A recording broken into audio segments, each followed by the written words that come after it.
जी। हमने ये सुना है कि आपका नाम किसी गाने से लिया गया है। नहीं, गाने से तो नहीं, एक पोएम से लिया गया है। अच्छा। मेरे माँ बाप की जब शादी हुई थी, मेरे फादर कवि थे, तो उन्होंने उस शादी के समय एक पोएम लिखी थी। उस पोएम में एक लाइन थी, लम्हा लम्हा किसी जादू का फसाना होगा। तो जब मैं पैदा हुआ, ग्वालियर में पैदा हुआ था, हालांकि मैं वहाँ कभी रहा नहीं हूँ, लेकिन वहाँ मेरी माँ वहाँ थी, इसलिए कि मेरे फादर पढ़ाते थे वहाँ। विक्टोरिया कॉलेज था, जो अब रानी महालक्ष्मी बाई कॉलेज कहलाता है, और वहाँ मेरे फादर पढ़ाते थे। उनके एक स्टूडेंट का आपने नाम भी सुना होगा, अटल बिहारी वाजपेयी, तो वो उनके स्टूडेंट थे वहाँ। तो जब ये मैं हॉस्पिटल में पैदा हुआ, तो हमारे फादर जो कम्युनिस्ट पार्टी के भाई मेंबर थे, उनके दोस्त भी सारे कम्युनिस्ट पार्टी के लोग थे, तो आ गए। तो उन्होंने पूछा, इससे पहले नाम से पहले एक और बात हुई कि भाई देखो, ये जो मुसलमानों के घर में बच्चा पैदा होता है तो उसके कान में अजान देते हैं, कुरान की कोई आयत पढ़ते, तो अब तुम क्या करोगे? तो मेरे बाप ने उधर उधर देखा, तो एक दोस्त के हाथ में कम्युनिस्ट मैनिफेस्टो था, कहले ये दे दो। और सच बात है ये कि मेरे कान में कम्युनिस्ट मैनिफेस्टो पढ़ के मेरे बाप ने,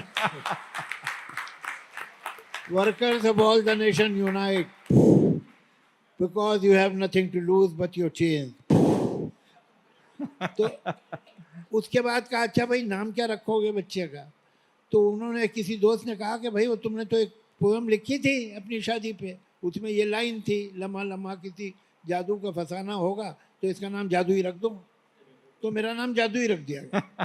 अब 2 3 साल, 3.5 साल, 4 साल, जब वो किंडरगार्टन में भेजने भेजने का समय है, तो लोगों ने कहा भाई जादू मत रखो, वहाँ बच्चे मजाक उड़ाएंगे इसका और हंसेंगे इस पे, तो कुछ इससे जादू से मिलता जुलता कुछ रख दो।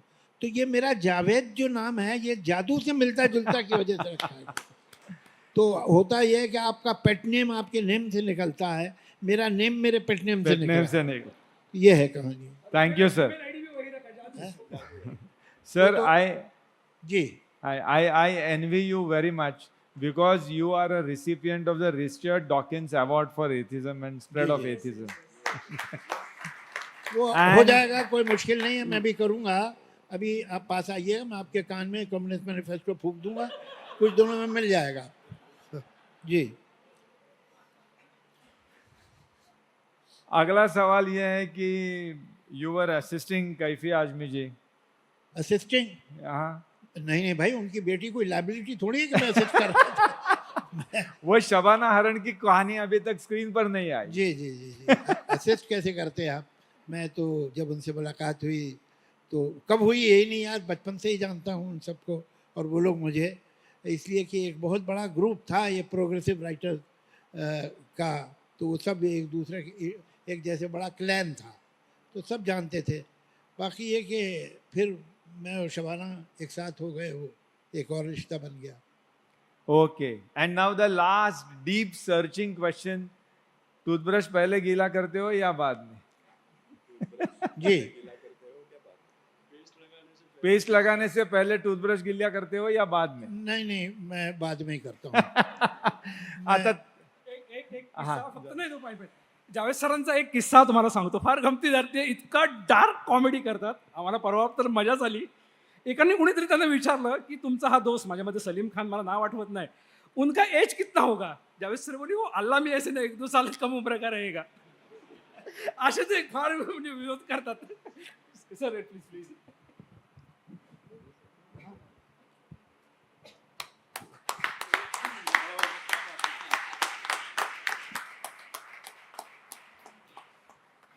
सब लोगों को मेरा सादर प्रणाम। मंच पे बैठे हुए मेरे गुरु समान राम केतकर जी, तुषार गांधी साहब, दूसरे बुद्धिजीवी, मैं बहुत बहुत आभारी हूँ कि आप लोगों ने मुझे यहाँ बुलाया और इस जलसे में बुलाया। यहाँ आके मुझे बहुत खुशी भी है और थोड़ा सा गम भी है। खुशी इस बात की है कि इतने अंधेरे में भी लोग दिए जला रहे हैं, और गम इस बात का है कि 21st सेंचुरी में वो बात डिस्कस हो रही है जिसका फैसला 18वीं सेंचुरी में हो जाना चाहिए था। आज हम 21वीं सेंचुरी में एथिज्म की बात कर रहे हैं। सच्ची बात तो है कि एथिज्म ऐसा होना चाहिए था जैसे ऑक्सीजन, जब हम सांस लेते हैं हम सोचते थोड़ी हैं कि हम ऑक्सीजन की सांस ले रहे हैं। एथिज्म हमारी ज़िंदगी का हिस्सा ऐसे ही होना चाहिए था, इसलिए कि जो कुछ हमारी नॉलेज हो गई, जो ज्ञान इंसान ने प्राप्त कर लिया, उसके होते हुए कोई धर्म रह जाए, बड़ी हैरत की बात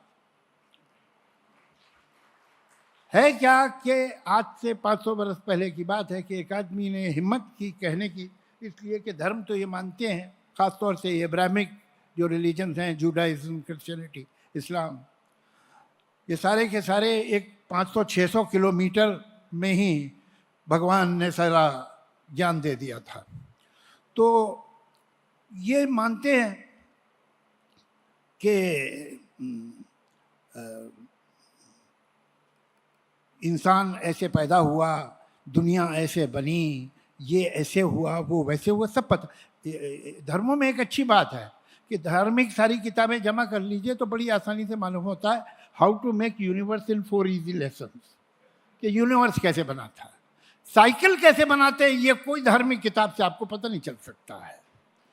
कोई भी सरदर्द की दवा नहीं मिल सकती आपको, बाकी जन्मों जन्मों का आपको सुख मिल जाएगा। तो एक वक्त था कि जब 500 बरस पहले एक आदमी को उन्होंने जेल में बंद किया और मौत की सज़ा देने वाले थे कि इसकी हिम्मत कैसे हो गई कि ये कह रहा है कि ज़मीन सूरज के चारों तरफ घूमती है। उसे मालूम नहीं कि इसी ज़मीन के लिए तो पूरी सृष्टि बनी है, ये सारी सृष्टि चारों तरफ है, बीच में हम हैं और हमको बनाया है खुदा ने और हम हैं इस पूरी सृष्टि के राजा। और ये बोल रहा है कि हमारी धरती जिस पे हम हैं, हमारा हेड ऑफिस यहाँ है, वो घूम रहा है सूरज के चारों तरफ, और हमारी किताब में तो कुछ और लिखा है। उस बेचारे गलीलियो ने माफ़ी मांगी कि साहब मुझसे गलती हो गई, वो फैक्ट ये है कि सूरज ही घूमता है, तो उसकी जान बची। फिर कुछ दिनों बाद उसके ज़मीर ने उसे, उसकी आत्मा ने उसे झंझोड़ा, कहना नहीं भैया अब तुम मुझे मार डालो, कुछ करो, घूमती तो फिरती हुई है। तो ये भी हुआ बाद में। लेकिन वो लोग जो गलीलियो को मौत की सज़ा दे रहे थे वो पागल नहीं थे, वो जाहिल थे। जाहिल और पागल में डिफरेंस है। वही उनका ज्ञान था, वही उनका विश्वास था, वही उनकी आस्था थी। उनके ज्ञान और उनकी आस्था में कोई गैप नहीं था, यही वो जानते थे, यही वो मानते थे। मगर आज से 100 साल बाद या 500 साल बाद या 200 साल बाद जब 6ठी क्लास में टीचर बच्चों को पढ़ा रही होगी हमारे ज़माने के बारे में, 20वीं सेंचुरी के बारे में, 21st सेंचुरी के बारे में, तो बच्चे हंसते हंसते गिर पड़ेंगे कुर्सी से और टीचर कहेगी बेटा मजाक मत समझो, ये सवाल आ सकता है 20वीं सेंचुरी पे या 21st सेंचुरी पे, सीरियसली सुनो। ये पहली दफ़ा हुआ है 20th सेंचुरी में और 21st सेंचुरी में कि आपका अपना माना हुआ ज्ञान, जिसे आप खुद मानते, और आपकी आस्था एक दूसरे के खिलाफ। आप मानते हैं कि सूरज के चारों तरफ धरती घूम रही है और आप फिर भी उसी किताब को पढ़ते हैं जिस किताब की वजह से इस आदमी को फांसी होने वाली थी, गलीलियो को। ये क्या है? ये कभी नहीं हुआ था पहले, ये 20th सेंचुरी में शुरू हुआ है और ये आज भी चल रहा है कि आपका ज्ञान और आपकी आस्था एक दूसरे के दुश्मन है और दोनों आप ही के अंदर है। ये एक साइकोलॉजिकल बीमारी है, इसका नाम है स्किज़ोफ्रेनिया। लेकिन दुनिया में इतने बीमार हैं कि जो हेल्दी है वो पागल लगता है। हम पागल हैं इसलिए कि हमारी आस्था और हमारे ज्ञान में डिफरेंस नहीं है, तो हम पागल हैं। और जिनकी आस्था और ज्ञान में एक काटा छानी आपस में ही है वो ठीक है।